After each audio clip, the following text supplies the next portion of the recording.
Hello दोस्तों, आप सभी का स्वागत है हमारे इस YouTube channel KPL study point में। दोस्तों आज हम लोग सोशल साइंस के ऐसे इंपॉर्टेंट ऑब्जेक्टिव क्वेश्चन को देखेंगे जो आपके एग्जाम में बार बार पूछे जाते हैं। तो हो सके कि इस बार आपके एग्जाम में इस वीडियो से 2 या 1 प्रश्न पूछा जाए, तो इसलिए दोस्तों आप लोग वीडियो में शुरू से लेकर अंत तक बने रहिए। तो चलिए दोस्तों आज के इस वीडियो को स्टार्ट करते हैं। तो आज का आपका पहला क्वेश्चन है, निम्न को प्राथमिक क्षेत्र कहा जाता है।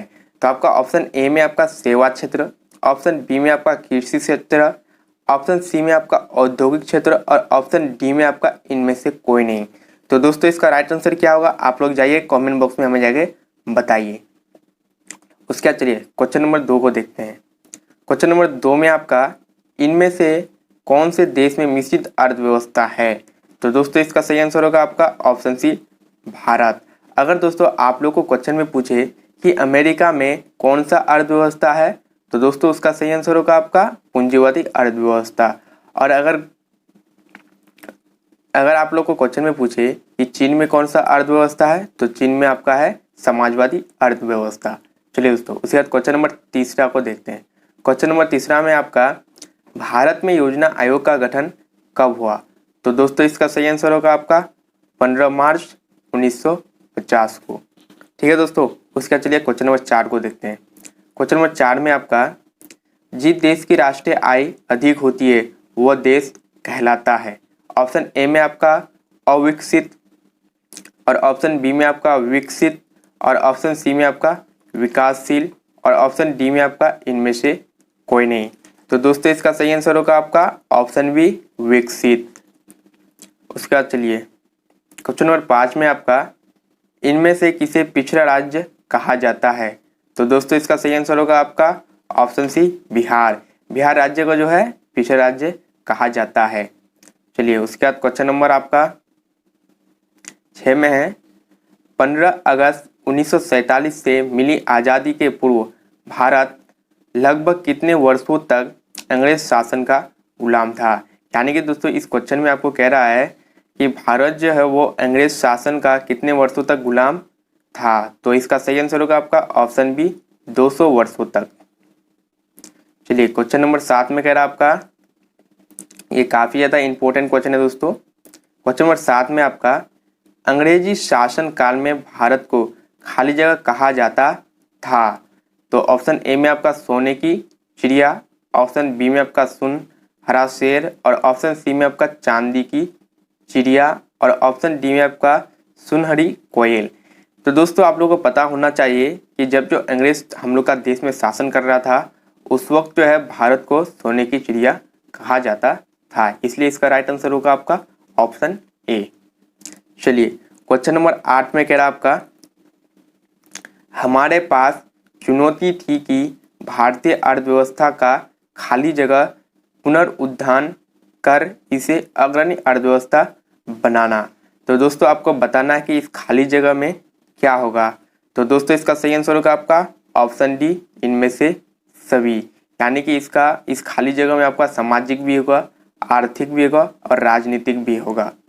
चलिए दोस्तों उसके बाद क्वेश्चन नंबर 9 को देखते हैं। क्वेश्चन नंबर 9 में आपका अंग्रेजी शासन ने भारतीय अर्थव्यवस्था को अपने अधीन खाली जगह बनाकर रखा। यानी कि जो है आप दोस्तों आप लोगों को खाली जगह में क्या होगा ये बताना है। तो आपका जो है अंग्रेज शासन ने भारतीय अर्थव्यवस्था का अपना अधीन एक उपनिवेश बनाकर रखा था, इसलिए इसका सही आंसर होगा आपका ऑप्शन सी। चलिए उसके बाद क्वेश्चन नंबर 10 में आपका क्वेश्चन नंबर 10 में कह रहा है आपका अंग्रेजों ने खाली जगह की नीति अपनाकर भारत को अपना दास बनाकर रखा।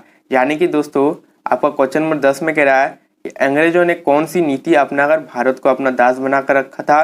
तो वह आपका वोट डालो और शासन करो, इसलिए इसका राइट आंसर होगा आपका ऑप्शन ए। उसके बाद क्वेश्चन नंबर 11 में आपका अंग्रेजों के शासन काल में भारतीय अर्थव्यवस्था ऑप्शन ए में आपका में वृद्धि हुई, ऑप्शन बी में आपका स्थिर बनी रही, और ऑप्शन सी में आपका दोनों, और ऑप्शन डी में आपका इनमें से कोई नहीं। तो दोस्तों इसका सही आंसर होगा आपका ऑप्शन डी, इनमें से कोई नहीं। चलिए क्वेश्चन नंबर 12 में आपका हमारी वे सभी क्रियाएं जिनसे हमें आय प्राप्त होती है खाली जगह कहलाती है। तो दोस्तों ये काफ़ी सिंपल क्वेश्चन है लेकिन काफ़ी ज़्यादा इंपॉर्टेंट क्वेश्चन है। तो इसका सही आंसर होगा आपका आर्थिक क्रियाएं। उसके बाद क्वेश्चन नंबर 13 में आपका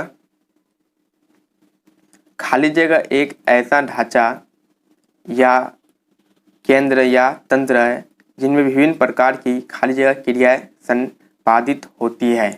तो दोस्तों यहाँ पर दो खाली जगह है, तो सबसे पहला खाली जगह में क्या होगा और बाद में जो खाली जगह उसमें क्या होगा आपको बताना है। तो दोस्तों इसका सही आंसर होगा आपका ऑप्शन सी। सबसे पहले होगा आपका अर्थव्यवस्था एक ऐसा ढांचा या केंद्र है या तंत्र है जिनमें विभिन्न प्रकार की आर्थिक क्रियाएं संपादित होती है। इसमें आप लोग वीवीआई लगा लीजिए दोस्तों, ये काफ़ी ज़्यादा इंपॉर्टेंट क्वेश्चन है। चलिए उसके बाद क्वेश्चन नंबर 14 का देखते हैं। क्वेश्चन नंबर 14 में कह रहा है आपका खाली जगह के अनुसार भारत अर्थव्यवस्था आजीविका अर्जन की एक प्रणाली है। यानी कि दोस्तों किसने कहा था कि अर्थव्यवस्था आजीविका अर्जन की एक प्रणाली है। तो दोस्तों इसका सही आंसर होगा आपका ऑप्शन बी ब्राउन। उसके बाद क्वेश्चन नंबर 15 में आपका अर्थव्यवस्था की संरचना का मतलब विभिन्न उत्पादन क्षेत्रों के खाली जगह से है। तो दोस्तों इसका सही आंसर होगा आपका ऑप्शन ए विभाजन। चलिए क्वेश्चन नंबर 16 में आपका अर्थव्यवस्था में विभिन्न प्रकार की आर्थिक क्रियाओं को मोटे तौर पर खाली जगह भागों में बांटा जाता है, यानी खाली जगह को आपको भरना है। तो दोस्तों इसका सही आंसर होगा आपका ऑप्शन बी 3। उसके बाद क्वेश्चन नंबर 17 में आपका